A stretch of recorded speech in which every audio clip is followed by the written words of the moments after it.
Halo semuanya, kembali lagi dengan podcast kami. Kira-kira kali ini apa yang akan kita bahas ya? Nah sebelum itu, yuk perkenalan terlebih dahulu. Saya Selvi Angela Charlisia selaku moderator, Davin, Vincent Christian, dan juga Fiona. Pada hari ini kami akan membahas tentang indahnya budaya Indonesia dalam agama Buddha. Di Indonesia banyak sekali budaya-budaya dan juga dalam agama Buddha. Kira-kira apa sih pengertian budaya dalam agama Buddha? Yuk kita bahas. Nah, sebelumnya mungkin kita harus mengerti terlebih dahulu budaya dalam agama Buddha itu seperti apa. Istilah kebudayaan dalam ajaran agama Buddha adalah keseluruhan yang kompleks dan mencakup pengetahuan tentang agama, seni, moral, hukum, adat, serta kemampuan atau kebiasaan lain yang diperoleh manusia sebagai masyarakat. Di dalam agama Buddha sangat menghargai budaya-budaya lokal dan beradaptasi dengannya, tetapi juga membentuk budaya tersebut dengan cara yang positif dan konstruktif. Agama Buddha terbuka terhadap berbagai adat tradisi dan budaya yang membawa kemajuan batin, kebahagiaan, dan kesejahteraan. Sehingga apa? Ketika kamu melaksanakan ajaran agama Buddha, bukan berarti kamu tidak melakukan kebudayaan-kebudayaan dari suku kamu sendiri. Misalnya, kamu adalah orang beragama Buddha yang juga merupakan orang Chinese yang merayakan Imlek setiap tahunnya.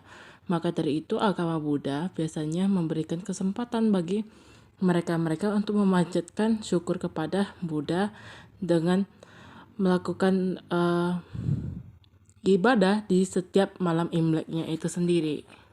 Nah, setelah membahas tentang pengertiannya, kalian penasaran nggak sih dengan apa saja jenis budaya di agama Buddha? Mari kita dengar penjelasannya. Theravada secara hafal berarti ajaran sepupu atau pengajaran dahulu yang merupakan bentuk Buddhisme yang paling tua. Penganutnya kebanyakan berasal dari negara Asia Tenggara seperti Sri Lanka, Kamboja, Laos, Myanmar, dan Thailand. Tidak seperti bentuk Buddhisme lainnya, Theravada berfokus pada seluruhnya pada pembebasan diri dengan cara menyingkirkan semua kekotoran batin.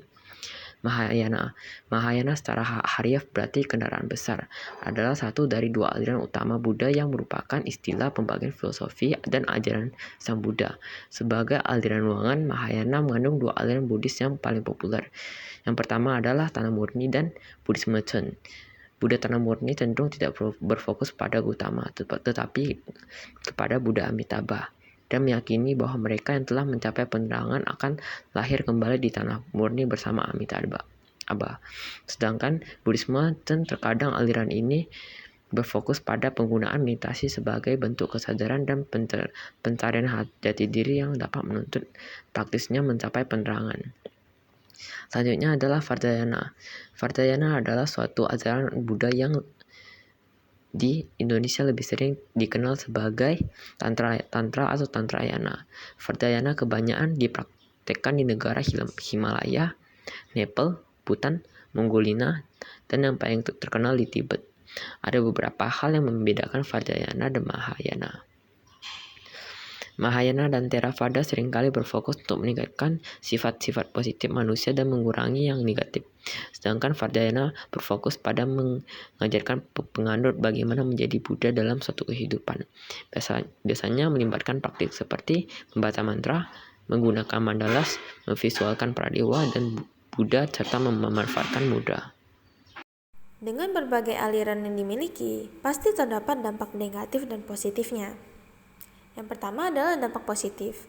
Dampak positif dari ragam budayanya Indonesia di agama Buddha ini adalah satu, membantu manusia memenuhi keinginan-keinginan kemanusiaannya. Yang kedua, mengarahkan manusia kepada kehidupan yang lebih baik. Yang ketiga, memberikan karakter khusus bagi manusia yang mempengaruhi tingkah laku kesehariannya. Yang terakhir, memberikan gambaran tentang realitas yang hendak dicapai oleh manusia. Lalu dampak negatifnya adalah penyebaran informasi yang mudah dapat disalahgunakan untuk mendoktrin nilai-nilai yang tidak sesuai. Lalu ada perpecahan seperti radikalisme dan ekstremisme.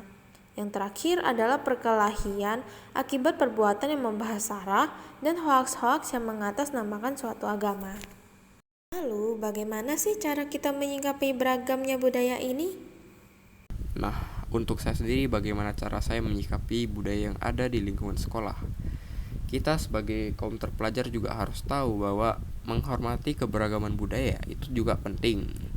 Dan cara utamanya yaitu menerapkan sikap toleransi. Nah, sikap toleransi ini sendiri sudah diajarkan sejak kita SD dan kita harus tahu bahwa sikap toleransi ini dapat diwujudkan dengan cara kita mengetahui bahwa latar belakang orang-orang itu berbeda, yaitu bisa saja latar belakang keluarga, ekonomi, tradisi, dan lain-lain. Sehingga dengan mengetahui hal tersebut, kita juga dapat menerapkan sikap toleransi yang dapat menciptakan lingkungan yang harmonis. Sekian dari saya. Baik, sekian podcast kami pada hari ini. Semoga bermanfaat dan terima kasih sudah mendengar sampai akhir. Sampai jumpa lagi.